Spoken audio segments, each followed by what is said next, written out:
you thought there was a slowdown, well, think again. The market is bouncing right back. New launches every second day, and that's exactly what you'll see first right here on the Car and Bike Show.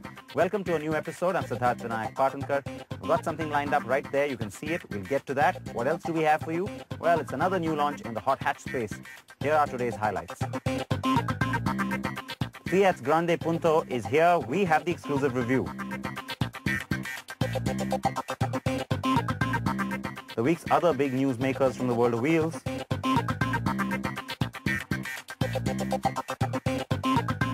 And Audi's Q5 in its diesel avatar.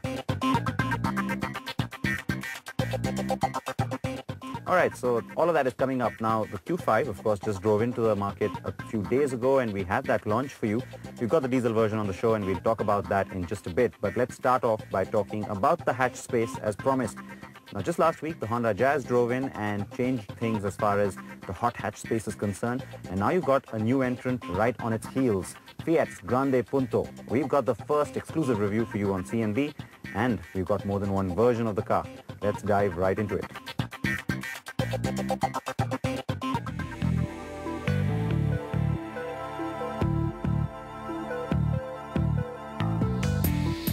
Here's a car that NDTV was the first to show you. It's a car that has helped ink the big turnaround story for Fiat, which almost went bankrupt a decade ago. The Punto first debuted as a compact hatch in 1993. And what you see now is a much more enlarged third generation, which is why Grand was added to the name. The car sells in multiple markets and has been a bestseller for Fiat. I've said this in the past as well. If Maserati was to design a hatchback, it would look something like this. Now, I'm saying that because the Grande Punto really exudes Italian style and yet has, a typical hatch characteristic about it in terms of shape and size. And this is that successful platform for Fiat, right, which came in and then spawned the Bravo and then the Linea. Now, in India, we got the Linea first and we're getting this car after that. Rest of the world, it's been in reverse order. This car came in long ago and the Linea, of course, followed much after that. So I wish I could bring in a Linea right now so I could just explain to you the design characteristic, that styling that I'm talking about, because it starts with this one, but it really sort of comes full force with the Linea, and you can actually see that family look. Now, I wish I had that Linea. What's that?